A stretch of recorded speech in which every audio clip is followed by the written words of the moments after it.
Scott Cushnie, Professor Piano. He's with the great Doug Riley on that selection. It's from Scott's album called Two Pianos, No Waiting, Volume 2. And on the same album, Scott pairs up with Lance Anderson and Tyler Urema, two great Canadian performers. And I'm talking with Andrea Reid, who's a director and producer of a documentary which will follow Scott's career. And Andrea, welcome. It's good to talk to you. Thank you so much for having me, Mike. My pleasure. And I'd like to start by talking a little bit about Scott and his career, first of all. And maybe we could start by just talking about how on earth did he get the designation of Professor Piano? So that was actually a friend of his, Danny Marks, who is also a musician, and they had were in a band together back in the 70s. Part of it is just Danny's love of, creating nicknames and that for people, but Scott absolutely had an encyclopedic knowledge of everything music. I mean, music from the 1900s on, it just was amazing. You never wanted to play Trivial Pursuit with Scott. It was a very, very long-winded game. But that's, really just a key part of who he was. And Scott, over the years that he was in the business, he worked with many of the great Canadian, not just groups, but performers that we all know. Maybe you could share with us a few of the highlights of Scott's career. Absolutely. So Scott started his career, as he said, with a fluke, playing at a teen dance hall, and the guys up on stage, he started just playing along with them, and those guys were Robbie Robertson and oh my gosh, names are going to escape me, so I'm going to start with I'll stop there. And then from there he went on to have a band with Robbie, and that was what led him to Ronnie Hawkins. And then from there, he ended up leaving there. And I mean, he played at Muscle Shoals. He played with Dwayne Allman and Muscle Shoals. He played, he was not quite a session musician, but in that field where he would just be playing with so many different people. And that a friend of his got wind that Aerosmith needed a great keyboardist. And so he ended up touring and on their Toys in the Attic album. Scott always had a platinum and gold album in his apartment from his time with Aerosmith. And they wanted him to stay with the band. And Scott felt it just wasn't his music. And he was so very true to the music he wanted to make. And he never felt rock and roll was his place. And so then he came back to Canada, and that's when he started his own bands, the Rock and Deltoids and the Canadian Aces. So that's one of the things that I was always impressed by, that he turned his back on quite a few big opportunities so that he could really stay true to his sound. Scott reminds me very much of Doug Riley, who I was good friends with. Doug was a real gentleman, and it was all about the music for Doug. He wasn't in that rock and roll kind of milieu. And I would think that Scott was very much the same sort of person. Oh, absolutely. Him and Doug Riley had such a wonderful relationship, and something that they had really in common was a disability. And Scott was legally blind his entire life. Doug Riley had polio when he was a child, and so was not able to walk very well. And they had such a bond over their love of music, but their challenges that they had, and how much I think music was their outlet from that. And one of the things that led Scott to be a professional musician, he has the opposite story of every rock star story you hear, right? Everyone kind of rebelled against their parents and said, I'm not going to be a teacher. I'm going to hit the road and have this awesome career. Scott wanted to be a teacher. He wanted to be a teacher so badly. His dad was a teacher, and that's what he wanted to do. And when he was in OAC, he was studying for his exams, and the strain on his eyes basically put him in the hospital because it was giving him such intense migraines. And his dad took him aside and said, son, I'm so sorry. You will not be able to be a teacher because it's all reading oh, it's all marking. Your vision will not let you do this. But son, you're a really good piano player. Maybe you should see if you can make something of that. Oh, wow. So it just explains so much about Scott, that he, why he didn't fall into the world of sex, drugs, and rock and roll. This was, he was a very good boy, and this was encouraged by his Yeah, family. yeah.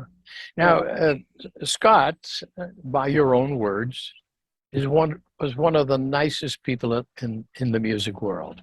Yeah, Tell us yeah, about that. yeah.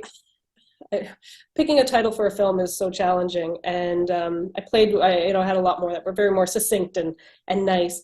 But every time I said to somebody, he's the nicest guy in rock and roll, they just kind of perked up and they paid attention. And I was thinking about, like, who's that person who, if they know nothing about Scott, hearing his name or hearing Professor Piano maybe doesn't mean that much to them, but maybe someone would go, hey, the nicest guy in rock and roll. And he really was. Like, his story with Robbie Robertson, Robbie wanted to be in Ronnie Hawkins' band so badly. And Scott, actually, when Ronnie first tried to get Scott in to come with him, join him, he said, no, you have to take my buddies too. And Ronnie said no. And, there was a kind of a meandering tale of how Scott ended up playing. But the second there was an opportunity for Robbie to get in, and Robbie talks about this in his book. It's the first 50 pages. You see Scott Cushnie all over Robbie Robertson's book. Wow. Wow. Scott really is a critical part of Robbie's story, and he's the one who got him, Ronnie, to at least give Robbie a chance.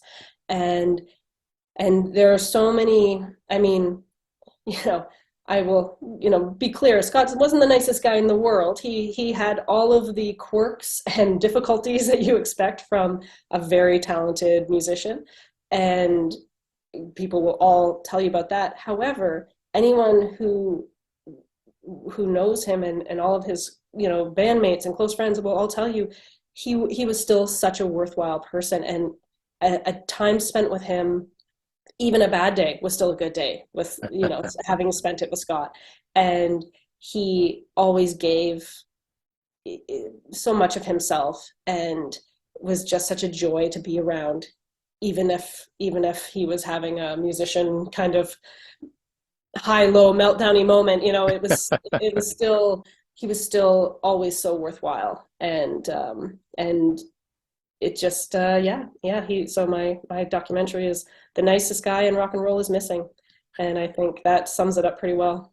Now, the missing part of the title, it was such a sad story of his passing.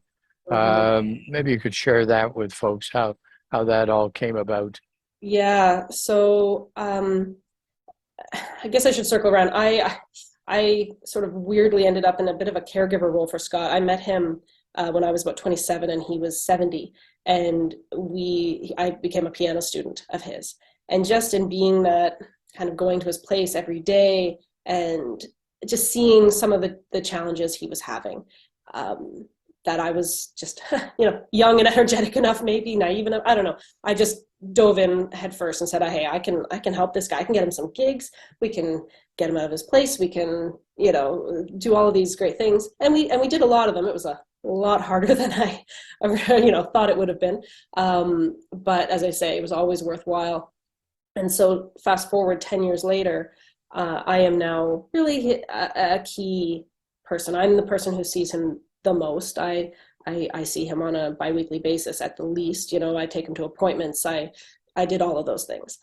And but as kind of timing would have it, I had my very first baby in June of 2018. And so I saw Scott on August the 1st of 2018. He met my baby for the first time. She was a couple months old. And I took him for a haircut, and we had a wonderful day. And that's the last day I saw him. So a couple weeks later, I called to check up on him, and he didn't answer the phone. Now, here's the problem. He often turned his ringer off and just left it. And it was very frustrating. I had a really obnoxious note over his phone saying, turn your ringer back on, because telemarketers, people. And he was a musician. He slept most of the day. So it really annoyed him when the phone would ring. But he would turn the ringer off and just leave it. So I was sitting at home with my new baby going, oh, if it was any other situation, I would have just driven down and physically checked on him. But I knew he had an appointment at the end of the month. We had talked about it. He was always good about those dates. So I left it. I was checking with other people. Hey, have you heard from Scott? I haven't been able to get through to him. No, okay. All right. So I get down to his place at the end of the month, and I hear the phone ringing loud and clear. I was able to get up to his apartment door, and I realized, oh, okay, that's not good. So the super opened the door for me. We looked around, and it looked, I mean, his wallet was there, and some bags from Shoppers Drug Mart were on his bed, and it just kind of looked like he just went out. And okay. So my husband reminded me I would help Scott with his online banking sometimes. And so he said, well, check and see what was going on there, because Scott, because he was legally blind, used his debit for everything. I mean, it cost 2 cents. He tapped, he did not carry cash. And I'm looking at his bank statement, and everything is normal, Tim Hortons, up until the 7th of August. So a week after I had seen him, and then nothing. And so that was a very big red flag for me. And that's the point where I reported him missing. And at first I felt, I actually had reported Scott missing once before. It's a different story, but he was fine, and he ended up just being out all night, and he knew exactly how to take care of himself. And he was kind of sheepish. He wasn't mad at me, but he was like, Andrea, I know how to take care of myself. Like, you don't have to worry about me. And I felt so bad reporting him missing, going, he is going to be so annoyed at me for reporting him missing again and treating him like he's a kid and da da da. Well, as time went on, I was really optimistic at first. Maybe, anything could happen for Scott. I mean, the Aerosmith guys flew in randomly and found him and said, hey, come join us with something. Like, he knew people that I didn't know, and he knew people from all over the place. There was a slim chance that he was having the time of his life and had forgotten his wallet and was just being taken care of, and everything was wonderful. But if that wasn't the case, then something bad had definitely happened to him, because he didn't have the means to kind of be looking after himself if he was just out there. And it obviously had been 3 weeks, and so it was a very challenging situation. We didn't have any leads. We did a lot of news media trying to get anyone to, did anyone see this guy? He's a noticeable person. He's very tall. He's always kind of looking dapper, and he's the time that when he went missing was that intense storm we had in Toronto, and everything was flooding. And so my biggest concern was, well, what if he went out that night? Oh, that was it. We also knew from his fob at the apartment that the last time he used it was the 7th. Now, we don't know if that meant he went out.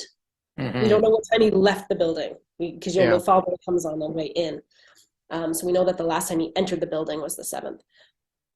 And that was the day of the storm. So did he go out in the storm? Did something happen to him in the storm? So the police were very fixated on the storm and the fact that he lived right next to the Don River. So he was on King and River, and I understood why. So they were searching the river. They had divers. That's in their minds, that is clearly what happened to him. He either willingly jumped, or he somehow went for a walk down by the river and fell in. I could not see either of those scenarios being the case, because Scott, because of his vision, was so cautious. He would always stick to well-lit roads. He would never have gone walking, on a nature trail or walk close to a river. He was so safety conscious. And the stairs to get down to the river from the bridge there, I mean, again, he was 80 years old. He didn't have the best knees. So, I mean, he used to joke when we'd walk by that staircase, he'd go, oh, if I ever went down there, I'd never be coming back up again. And I couldn't see that happening. And Scott certainly had, moments of depression in the time that I've known him, but we now had him in a wonderful apartment. I had just seen him, and he was always felt like $1,000,000 after his haircut with our celebrity hairdresser, Sandy. And you know, and it was summer, like, you know, if he Yeah, was going to be yeah. depressed, it would have been February. This was August. It was So just, how did they find him? well, that is crazy. So we searched for him for 6 weeks, and we had actually given up. I genuinely thought I was never going to know what had happened to him. And we get a weird call from our lead detective saying that, and this is for me, my daughter's pediatrician was at the corner of Danforth and Coxwell. I'm standing at the corner when he calls me. We're about to go in, and he says that they are very sure they know what happened to Scott, but that they have to, he'll explain, and that they can't say 100% just yet. Basically, Scott was walking, and he tells me at the corner of Danforth and Coxwell when he falls. And he falls so hard. He was a very tall man. He hit the sidewalk, and people. It was 4 o'clock in the afternoon. People were there. They were helping him. The ambulance came right away. He was rushed to Sunnybrook, but he was basically declared brain dead. The fall was so severe, but we knew that we were looking for John Doe's. We knew he didn't have his wallet. That's what we Hmm. were, why wouldn't we have known this? So another family at the time their loved one was out, he was gone, and they were searching for him, and he matched Scott's description, and they were brought in and asked to ID if this was their family member. And they did, and they held a funeral, and they buried him. Oh And my then goodness. 6 weeks later, their guy comes back in the family business alive. And so it's out of a dark comedy situation, but I mean, I can only, well, you can't imagine what they were going through. And they, needless to say, realized they buried the wrong man. And so Scott did have to be exhumed and proven to be Scott before we could have him. It was oddly comforting to know. I mean, we were thinking such terrible things might have happened to Scott, or that he was in pain and suffering, Hmm. and something, he'd been hurt somehow and needed help, and no one helped him, or something. Those were the kind of thoughts that I had. And so to know that he had been cared for immediately and taken Yeah, care of, yeah. um, and I am I feel so keenly for this other family, because people would say, "Oh, how can you, misidentify something?" You know what? I think it's actually very easy to do, because you're going in with the idea that that's what you're going to do. You're That's going in right. to ID That's right. your cousin or Yeah, whatever, yeah. and so you're not looking for things that would lead you. You're looking for what's going to verify that for you. Very You want strange. to you want to get in, you want to get out. And here's the other thing. It wasn't just them. They had three. The coroner's mandate or whatever is to have three separate people ID. So three people who didn't know each other all ID'd Scott as this other man. Oh So my if that goodness. doesn't tell My you goodness. that eyewitnesses, maybe shouldn't be responsible for this in this day and age, I think that's the part that floors me the most, and Yeah, why this yeah, story is so shocking.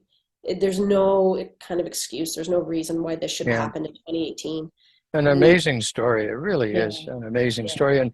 And coming out of that, you have been collecting video of Scott over the years. Hmm. And so now you've decided that, you're going to put together this documentary of Scott's life, and that's moving forward. Yeah, so Scott and I, you know what, we had this vision together the moment I met him. The moment I met him, I was like, you are worthy. He was worthy of a documentary long before he went missing to me. And his stories and him and his talent, all of it was so worthwhile. And so yeah, I was filming always with him as much as I could. I, you know, I guess if I have regrets, it's not frankly filming more. It's and but I have lots of wonderful interviews with him, performances he did, just time I spent with him. Hmm. I have so much great stuff, and then there is so much wonderful archive stuff of him, and all of the music he created in long before he and I met. And So this documentary was always something that I was pitching and trying to Yeah, make yeah. happen. And I've had several different, variations of no's and different grant applications and different things. And one of the feedback I got was it didn't have a strong enough ending when Scott was alive. And I felt when all of this was happening, every single friend and family that I spoke to, when I told them what happened to Scott, the reaction was unanimous. This is so perfect. This is so Scott. This is like, it's the ending that only Scott could have. It just, Yeah. he had the most meandering career, and it was so, his life was so quirky, and he was so unique, and and this is the kind of story that Scott would have known about somebody else, that would have regaled you with every detail, would have known. And and to be honest, Scott as a musician, one of the things he certainly feared or was worried about was being forgotten and Yeah. being Yeah. just a footnote. And he was enough of a showman to not want that to be his legacy. And so I felt like he was literally up there going, Andrea, you have a documentary ending now. If you don't make my film, I will never forgive you. And I would never forgive myself. And and so if the fact that he went missing is one of the things that draws a person into his story, I am all for it, because they will come away with such an appreciation for this man. And even if they're not a lover of his music, they can't deny that it's wonderful. That would be the odd person that isn't a lover of his music. Tell people how you're going about this, because you've got a fundraising site that's underway right now, and it's moving forward. Perhaps you could just talk about how people can find Yes. out more about the story and how they can participate. Absolutely. So, yes, I have gone with Indiegogo is a site that does crowdfunding, and I'm trying to raise the initial startup money for this documentary. You go to traditional grant applications and everything. The first line that they ask you is, "Well, how much have you already raised?" Everyone wants to jump on a winner. Everyone wants to know. Everyone's scared to be the first money in, right? Hmm. And so um, it really is oddly hard. I think this story has everything, but it's surprising how hard it is to convince the powers that be that that's the case. And what's wonderful about crowdfunding is it's one thing for me to say, hey, this story has merit and there's an audience for this. It is a very different thing to show that there's an audience for this. Look at, there's 1,000 people that all contributed $50 or whatever. And that, there you go, that gets the film made. And so the money that I'm asking for is will get us started. It gets me on a plane to have an interview with Robbie Robertson. It gets me. Yeah. It gets some of the great archives we found. That stuff is not cheap to actually license, and there's all of those pieces. Not to mention a lovely, very small team who have been working for free on this for a year, and it Wow. allows me to at least keep those things going without being mad at myself. So it's just a wonderful way to start. We are already 30% funded, and so yeah. So Indiegogo is, for those who've never done it before, it's kind of a fun name, and it's the nicest guy in rock and roll is missing. And then you can also find us. We have, of course, we're on Facebook. We are, we have our webpage. You can type in professorpiano.ca. You can go to nicestguyinrockandroll.com. You can, you will find us. All roads will lead you to this campaign, and you can join our newsletter. I send out an email newsletter letting everyone know how the project is going, where we're at. And yeah, if it's something that, any listener is intrigued by, please check it out. If you're able to contribute, we are going to be doing wonderful screenings. You will be getting a private screening, and you can also be hanging out with me and some really great musicians who knew Scott personally. And when this film comes out, I know it's a little weird to essentially buy a ticket for something that doesn't have a date yet, but the film is, you will be helping out a young filmmaker to tell this story, and I will greatly, greatly appreciate it. And Scott's story is just a wonderful one, and I'm very privileged to have been able to be so close to him, so that I feel so comfortable telling his story. His family could not be bigger supporters. They are so wonderful to me. They were some of our biggest and earliest donations to I'm help get sure. this I'm world sure. started. And it's it's terrifyingly wonderful, which all the I guess the best things in life are.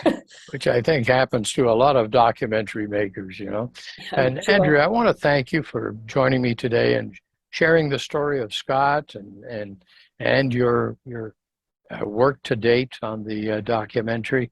You're obviously not only passionate about it, but number one fan of Scott and his memory. And thanks very much for doing this. Oh, thank you so much for having me. I really appreciate it. I just want to remind everyone that if you would like to support Andrea Reid and her work on this documentary, go to Indiegogo.com and on projects, look up The Nicest Guy in Rock and Roll is Missing. And oh, by the way, there are videos of Scott on YouTube, which will bring back some good memories of Professor Piano.